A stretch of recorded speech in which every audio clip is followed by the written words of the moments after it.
Hi there, and welcome to Oakland Side 510. I'm Tasneem Raja, Editor-in-Chief at the Oakland Side, Oakland's independent, non-profit newsroom. Later in this episode, I'm going to tell you about OUSD staff layoffs, a BART doomsday scenario, the ghost town gang sentencing, conserving the California lease turn, and some really cool events coming up that you don't want to miss. But before we get to that, I'm going to sit down with two of my colleagues to talk about love in the town and some last-minute recommendations on Valentine's for you.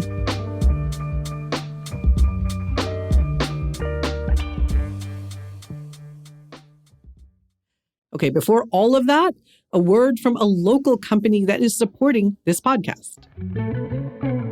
This Oakland Side 510 episode is brought to you by, and I'm going to say a four-letter word here, people, Shitbag by Molotov.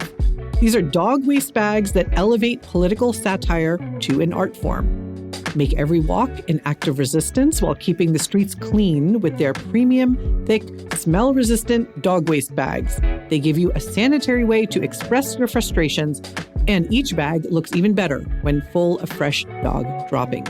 Just look at them. You can't make this crap up, but nobody has to step in it. Find it online at smolotov.com. That is SMOLOTOV.com to get yours today.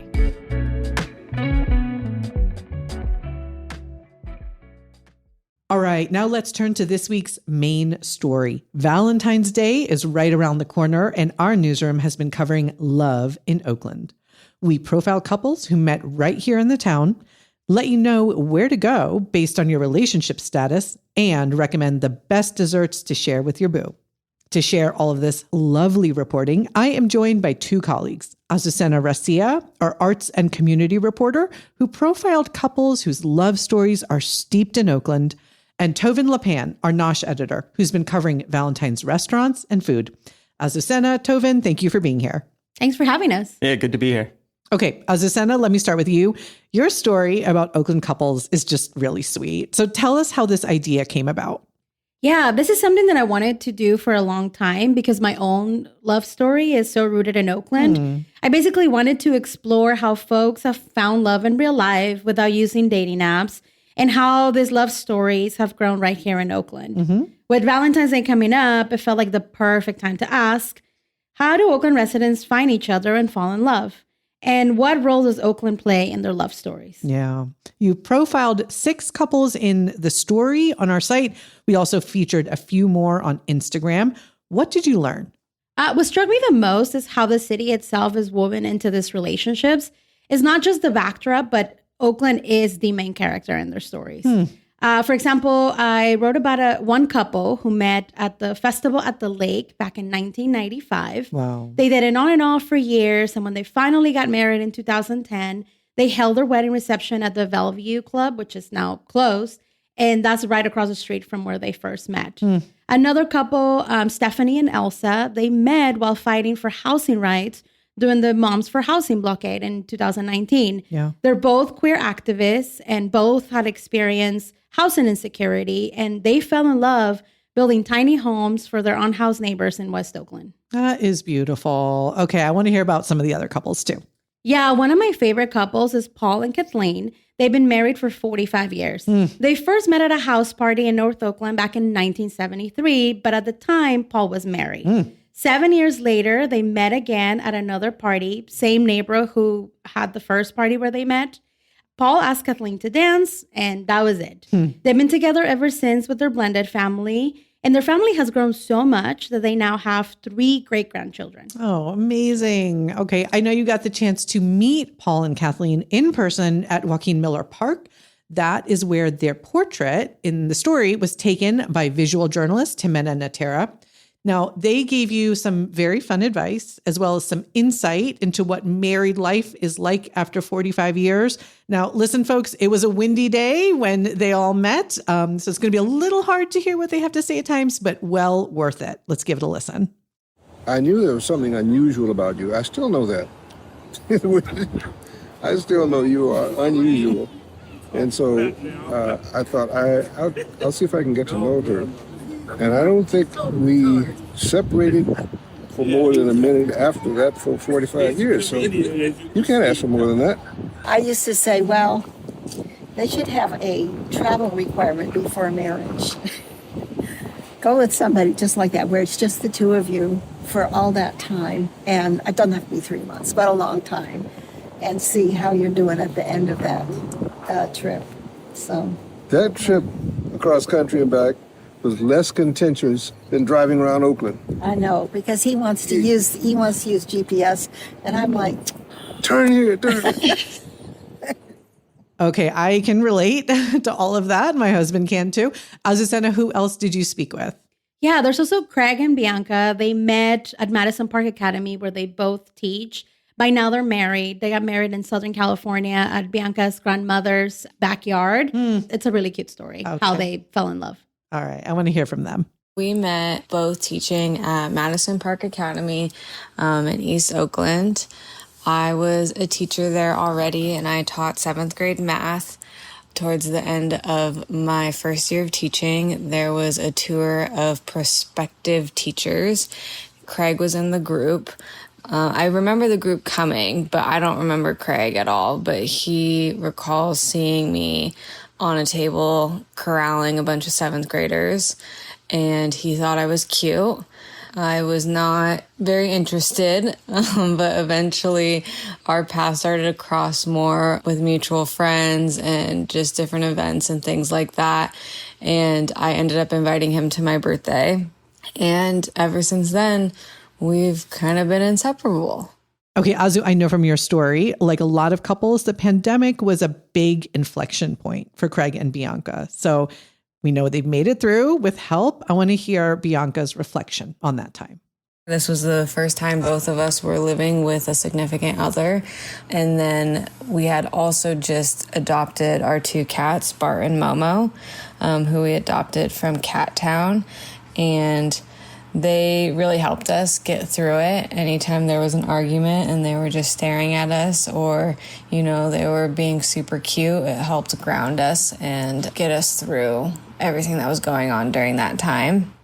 There were so many stories I can go on. I mean, another story was Devin and Matthias. They went to high school together at Bishop O'Dowd, but they barely knew each other. Devin told me the story of how she dated Matthias' best friend in senior year for a period of time. But Devin and Matthias, they were not really friends. But years later, 16 years later to be exact, they both have shown up on dating apps for each other.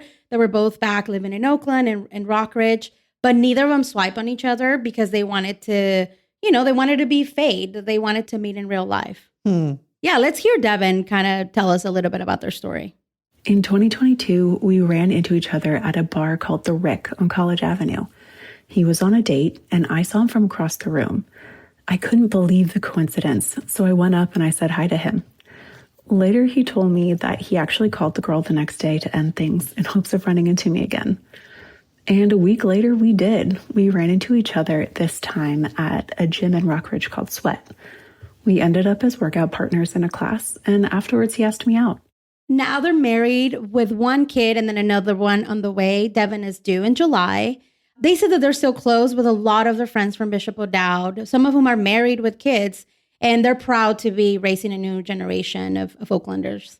Then there's also Dennis and Altena. They met back in 2009 at a birthday party. There was also a Burning Man planning party. Of course. Dennis was there for the birthday part, and Altena was there for the planning part. In a cool twist of fate, years later, when they have been dating, they ended up moving into that very same apartment. They got married in 2014. And they still live in Oakland, different part of Oakland, with their 2 dogs, Salami and Santino. Now, I loved hearing Dennis talk about how they first met and their first date because it is such a Bay Area love story. I know Dennis shared that with you. You know, Altena approached me to ask if I could help her light the barbecue so that she can cook some veggie dogs. And, you know, I was never one to be too, forward or flirty with women. So I was thinking this would be a cool opportunity to get to know her better, just kind of chill, no pressure, really cool environment with some friends. And we talked for 2 hours and just got to know each other better and caught up. I gave her my email address. I said, hey, if you ever want to grab coffee or stay in touch, feel free to email me. I was really hoping she would email me, but I didn't want to be too pushy or too forward. So she wrote me, she emailed me about 4 days later and invited me to Dolores Park that following weekend. So I made a salad because she was vegetarian. I tried to make a fancy salad with strawberries and stuff, and I showed up with my fixie bike, and that was our first date. Okay, lastly, Azucena, can you tell us about Sasha and Tobias? Yeah, one part of their story that really struck me was how their love developed from being roommates to friends. And, as their love grew, Sasha played a huge role in helping Tobias deal with the grief of losing his father. It really shows even before they got married last year, they really stuck to the whole in sickness and in health part of wedding vows. Okay, now the story of how these two started dating is just really cute. Let's hear it. I was living in a house in West Oakland with 5 friends at the end of 2018 when Sasha got referred to the house when we had an opening by a college roommate. She moved in, and I was dating someone at the time, but nevertheless, we became fast friends, especially through the fact that we figured out we both spoke Spanish, and so we would practice speaking in Spanish together in the kitchen of the house. Spanish speaking led to flirtations. Flirtations led to casual dating. I was working at Bar Cesar at the time, and Tobias would sometimes come and sit at the bar for the duration of my shift just to hang out with me. And despite being roommates and some of the challenges with that, we wanted to see where it would go. Okay, so you've got couples who've been together for decades, couples who just started dating. What do they all have in common? For sure, Oakland. Every single one of them that I talked to, they talk about how the city brought them together, whether it was at a protest, at a festival, at school, a party, or just running into each other at the gym. And they all talk about how Oakland has shaped their relationship. One couple told me that they are looking forward to growing older together right here in Oakland. Have you gotten a lot of feedback on this story? Oh my God, I have received just such great feedback. I love hearing from readers after reporting a story. One of them said that they love the story, especially seeing Paul and Kathleen, probably the favorite couple of everyone, saying they're so young and then so beautifully aged. Some other person said that every couple's story felt uniquely Oakland and deeply familiar at the same time. Recently, someone named Jordan emailed me saying that reading the stories made them think about their own relationship. They said how the city is as much as part of these love stories as the people in them. And they said it was one of the best pieces they've read about love in Oakland. Oh, that is wonderful. I saw we also got a lot of love for this story on social media. Yeah, people really connected with it. I think it reminded folks that love is happening all around us, all around Oakland. You don't always need to rely on dating apps. Oh, thank you so much for this reporting, Azucena. Yeah, no, thank you so much for having me. I'm glad people love the story.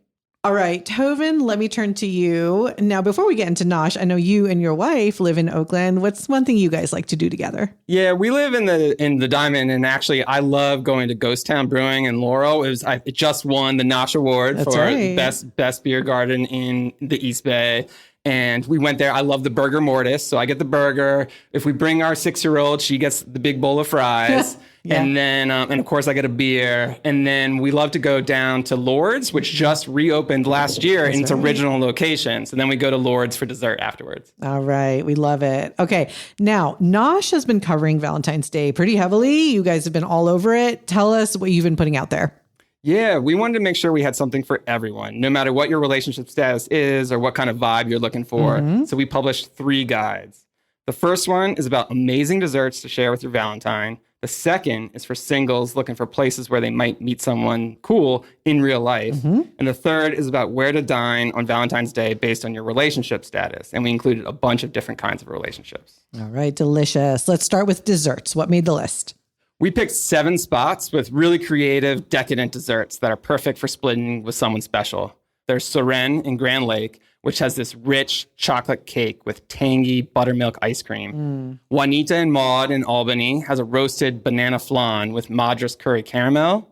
Good to Eat in Emeryville makes a Basque cheesecake infused with roasted oolong tea from Taiwan. Oh my God. Chocolate Dragon has a bread pudding made with leftover croissant and brownie chunks. Doña has churros with Mexican chocolate sauce and cajeta.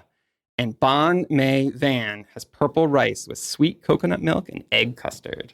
Finally, Roses on Adeline has a chocolate budino, a pâte de crème style dark chocolate custard with cinnamon, whipped cream, and candied pistachios. Oh my God, Tovin, you are speaking my love language. Dessert is my love language. Now tell us about the singles guide.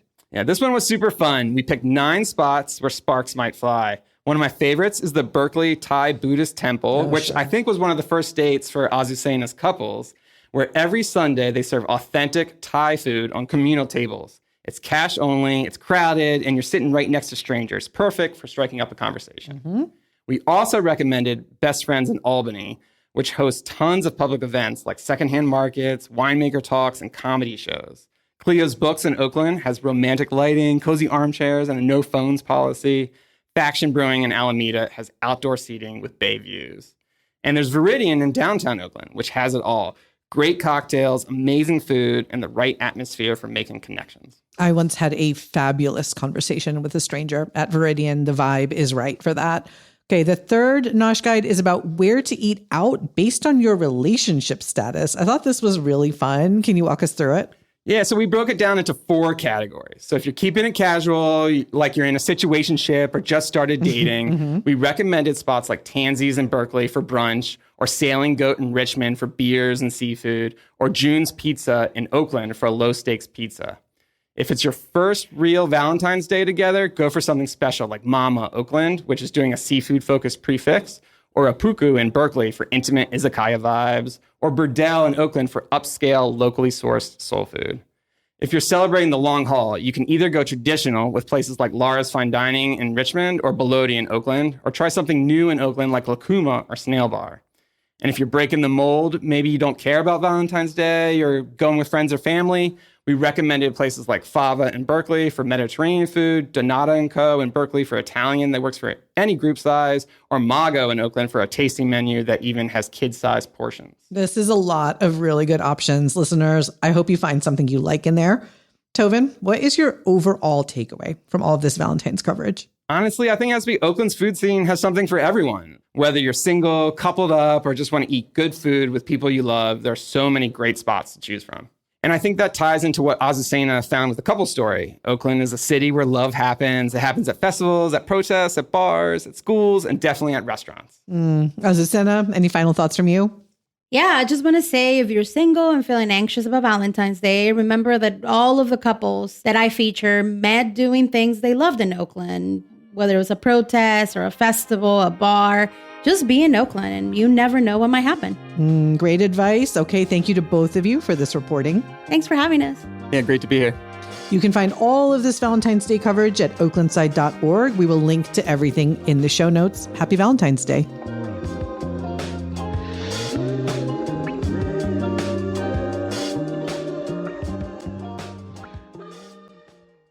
All right, let's get into some other recent reporting from our newsroom. There's more in the full stories, which we will link to in the show notes and which you can always find at oaklandside.org. Sign up for our daily newsletter if you want to get our reporting in your inbox. Okay, let's start with some breaking news on the public safety front. 9 members of Oakland's Ghost Town gang have been sentenced to a combined 60 years in federal prison for a violent 2022 robbery spree targeting jewelry shops and cannabis businesses. The crew stole between $300,000 and $500,000 from a jewelry store in San Pablo, using zip ties and pistol whipping their victims. Defense attorneys argued that the defendants' criminal behavior stems from childhood trauma and PTSD.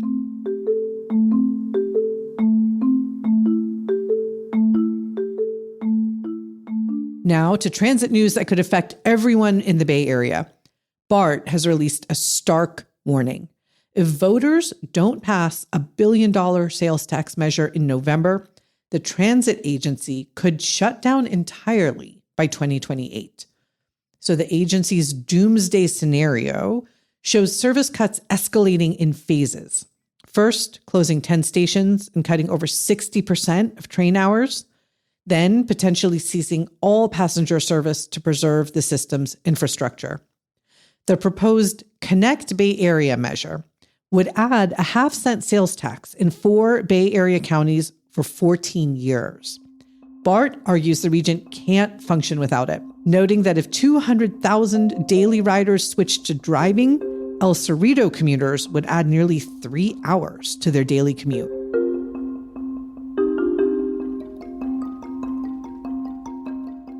Okay, here's some great food news. Oakland's famous backyard tostada spot is finally getting a brick-and-mortar home. Elvira Varela's Cenaduria Elvira, which attracted national acclaim, including a New York Times nod for one of the best dishes in the country, is opening February 21st near Jack London Square. The restaurant will serve Varela's signature tostada raspada, made with elongated, crispy tortillas imported from her aunt in Jalisco, Mexico. What started as a pandemic pop-up in her parents' backyard in Jingletown, initially opened just on Saturdays for 5 hours, drew visitors from around the world. Now, Varela is bringing her regional Mexican fare to a bigger audience while staying true to her Oakland roots.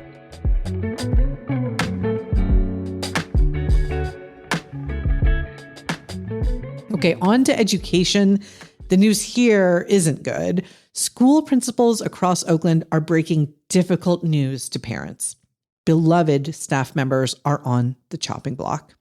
As OUSD grapples with a $100 million deficit, schools are losing attendance specialists, community school managers, case managers, and literacy coaches, many of the people who help get kids to school and keep them learning. Some schools are scrambling to fundraise tens of thousands of dollars to save positions, but many will not cover the gaps. Here's the cruel irony. Oakland is cutting the staff who boost attendance at the exact moment the district is counting on increased attendance to stabilize its budget. State-required layoff notices must go out by March 15th.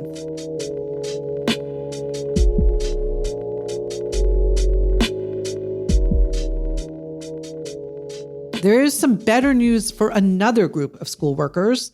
After 10 months of bargaining, OUSD's support staff won a living wage.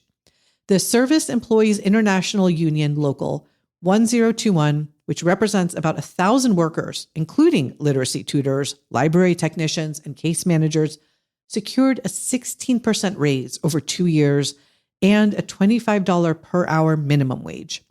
Before this contract, some crucial school staff, like those literacy tutors who work with kindergartners, started at California's minimum wage of just over $17 an hour. In Alameda County, a living wage for a single adult is nearly $30 an hour. The contract still needs school board approval.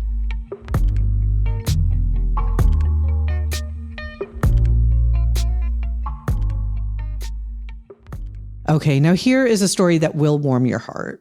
Can an army of volunteers with buckets of oyster shells save an endangered bird? For 30 years, East Bay Regional Park District wildlife biologist David Doc Quack Renchi has been trying.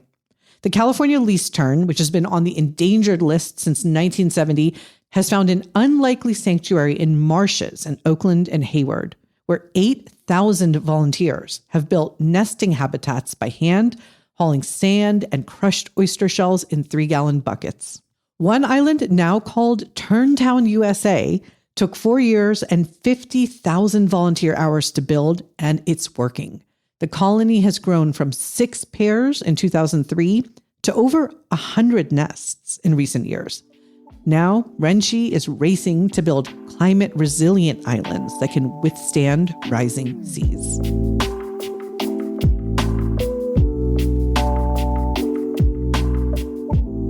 Okay, before we wrap up, let me tell you about some events happening this weekend and beyond.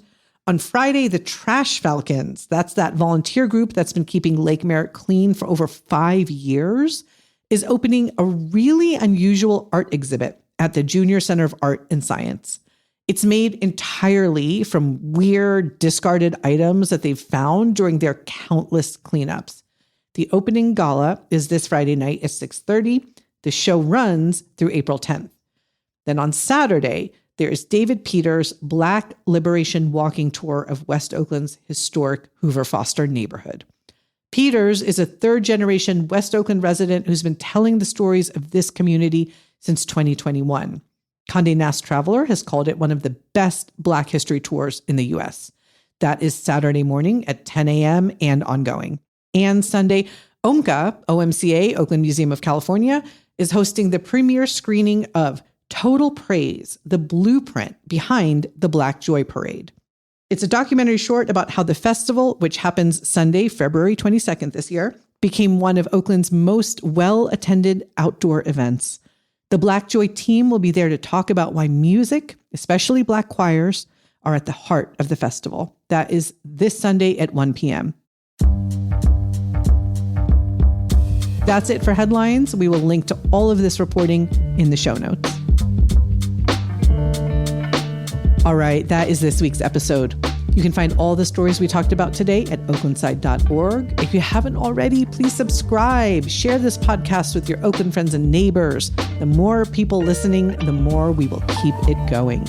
This episode was produced by Mark Nieto, edited by Esther Kaplan, and hosted by me, Oaklandside Editor-in-Chief Tasneem Raja. On behalf of our entire newsroom, thank you for showing up for Oakland. We will see you next week.